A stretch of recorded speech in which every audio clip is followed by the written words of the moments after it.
Congresswoman Bachmann, in the last debate, you criticized Governor Perry for his executive order mandating that sixth graders get the HPV vaccine to prevent cervical cancer.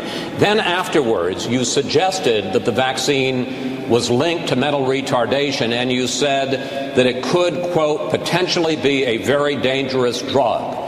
But the American Academy of Pediatrics has looked at it and says that the HPV vaccine has an excellent safety record. So my question to you is, do you stand by your statement that the HPV vaccine is potentially dangerous? And if not, should you be more careful when you're talking about a public health issue?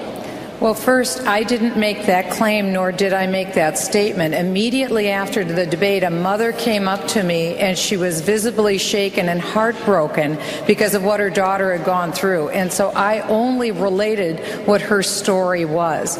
But here's the real issue.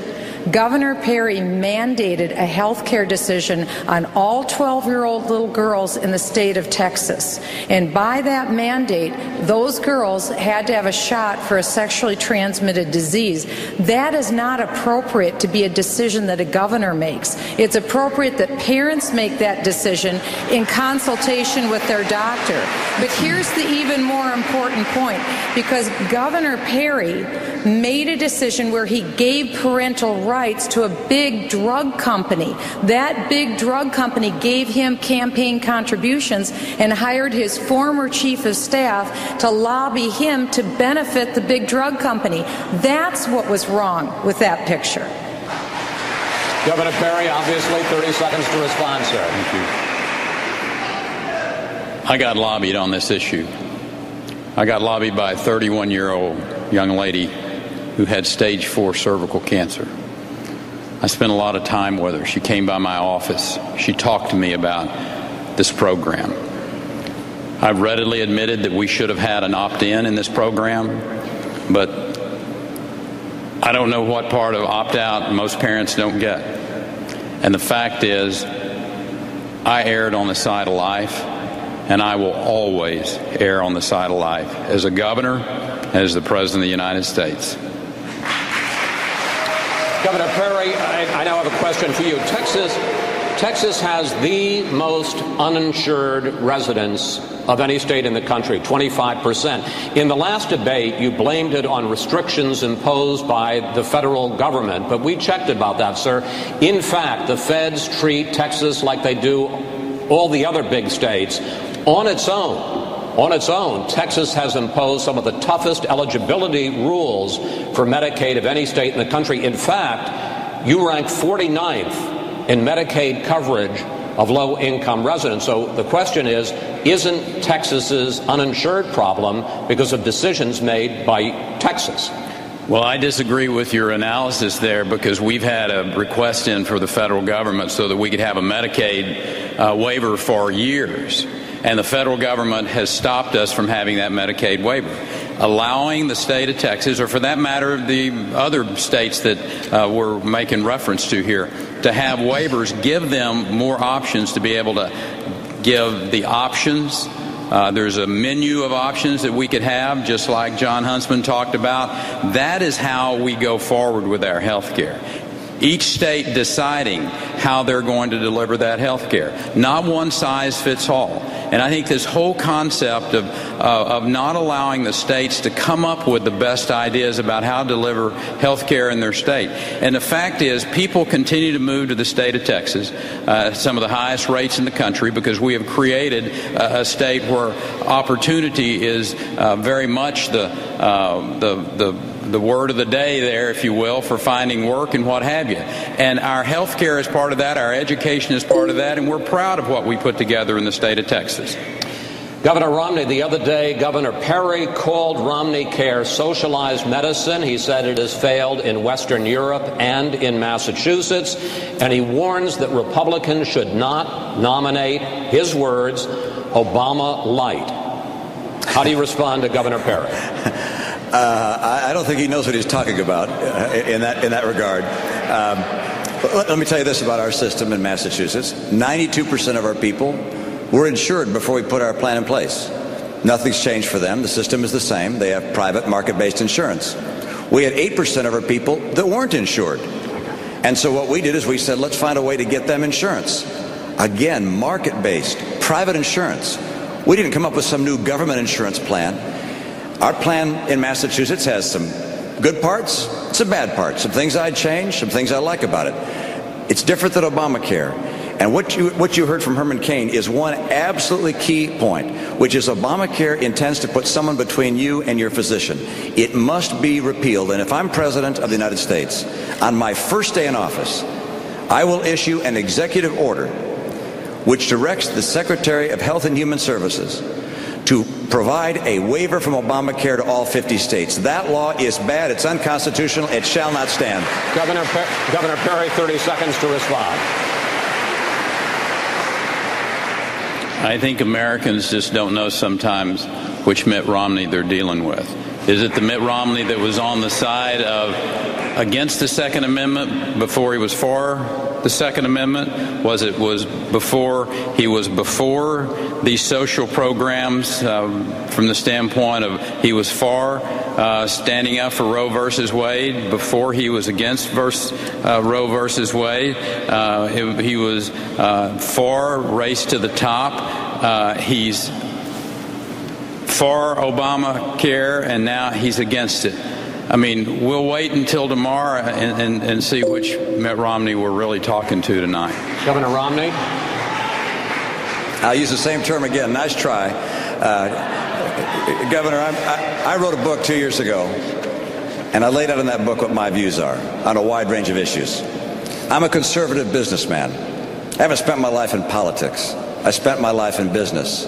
I know how jobs come, how jobs go. My positions are laid out in that book. I stand by them. Governor Perry, you wrote a book 6 months ago. You're already retreating from the positions that were in that book. Not an inch, sir. Yeah, well, in that book, it says that Social Security was forced upon the American people. It says that by any measure, Social Security is a failure, not to 75 million people. And you also said that Social Security should be returned to the states. Now, those are the positions in your book, and simply, in my view, I'm going to stand by my positions. I'm proud of them. There are a lot of reasons not to elect me. A lot of reasons not to elect other people on the stage. But one reason to elect me is that I know what I stand for. I've written it down. Words have meaning, and I have the experience to get this country going again. Gentlemen, thank you both. Brett? Coming up, we return to issue number 1, jobs. Stay tuned.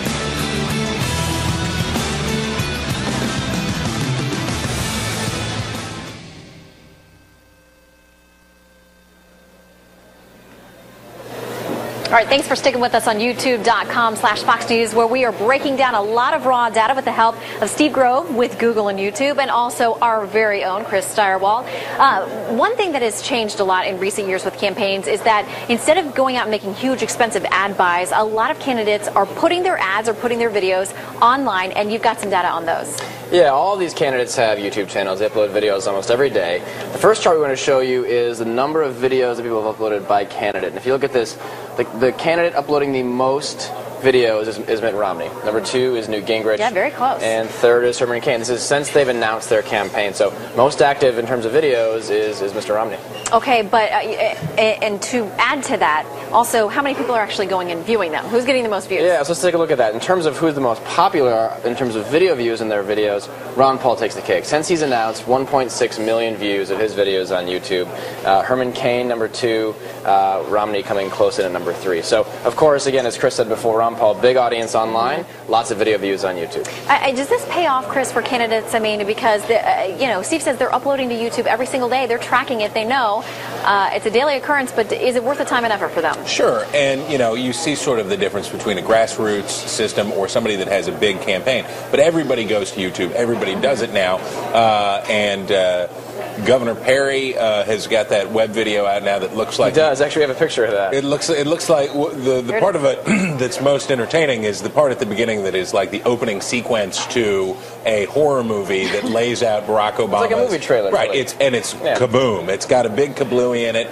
These people put huge investments. I mean, they put as much production value into these as they used to do or still do on broadcast and cable TV commercials. So, yeah, it's an avenue for people to talk directly to people. The other thing I'd point out is Herman Cain, who was having a great night down there. He was having a fantastic night. He had a big YouTube hit with his video that was basically it was very grassrootsy, just him like walking around, talking to folks, and I think they had a song. There was a song. Yeah, there was a song. It was very catchy. It was cool, and it just shows you that this is a citizen democracy is coming back a little bit. And it's kind of refreshing, isn't it? Yeah, and you all both mentioned this video. Just how popular is it right now, Steve? Well, this is the most popular YouTube video in the past day amongst all the candidates. Rick Perry's, you can see here, a video called Proven Leadership, 355,000 views in the past 2 days. So right now on YouTube, Perry's the candidate that's really rising. All right, now he's also the person who's taken a lot of heat tonight on his positions as relates to immigration. You've got some data that you've been tracking on that. We do, yeah. We have a poll. We asked folks out there watching on youtube.com/Fox News, what is the best way to fix immigration in the U.S.? And the first option was create a path to citizenship. 35% of you said that was the best way. Second was increase border patrol. 20% weighed in there. Deport all immigrants was the next category. We had 22% weighing in on that.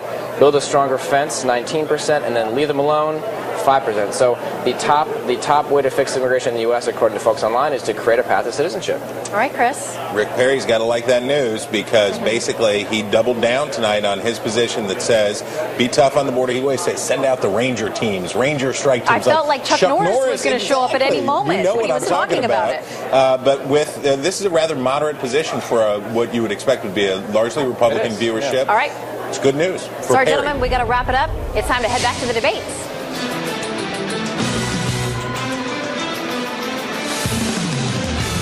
Welcome back to the Orange County Convention Center here in Orlando, Florida, and the Republican presidential debate. Now a question for all of the candidates. Independent New York Mayor Michael Bloomberg recently fretted over the possibility of the unemployed rioting in the streets. Ohio's Republican Governor John Kasich recently said, quote, "For the first time in my life, I'm worried about this country." And recently a liberal columnist wrote this, quote, "We've lost our mojo." You know, President Obama promised hope and change, and according to many polls, fewer and fewer Americans believe he's delivered. Now, I'm not asking for your jobs plan here. What I'm asking for is how are you going to turn this country around? We'll go down the row, 30 seconds each. Governor Huntsman. First of all, let me say that this is a human tragedy playing out with 15 million unemployed, so many million beyond who are so dispirited they've absolutely given up. Sheriff Hardy, who's a great sheriff in Hillsborough County, New Hampshire, talks about foreclosures that his folks are now handing out, first time ever to the middle class. I would drop 3 things on the doorstep of Congress to change and turn the situation around. 1, my tax reform package endorsed by the Wall Street Journal. 2, serious regulatory reform, Dodd-Frank, Obamacare repealed. 3, energy independence. Boone Pickens had some great ideas in terms of converting to natural gas. It's a 500,000 job creator over 5 years. It would get the engines of growth going like nothing else I can think of. Mr. King. Obviously, it starts with economic growth. And yes, I've already laid out how I would do that with my 999 plan. But what Americans are looking for in order to build their confidence is leadership. There is a severe deficiency of leadership in Washington, D.C., and once we fill that void, I believe American people will begin to develop some confidence again in terms of believing in this nation. Ronald Reagan was the one who said that we are a shining city on a hill. We've slid down the side of that hill. Americans want somebody who's going to lead them back up to the top of that hill. That's how we turn this country around. Congresswoman Bachmann. I agree. It's time to reach for the brass ring of liberty once again, and we can. The signature issue of Barack Obama and his presidency has been the passage of Obamacare. This week, a study came out from UBS that said the #1 reason why employers aren't hiring is because of Obamacare. That's why I introduced the bill to repeal Obamacare, and as President of the United States, that's the very first thing I would do is repeal Obamacare.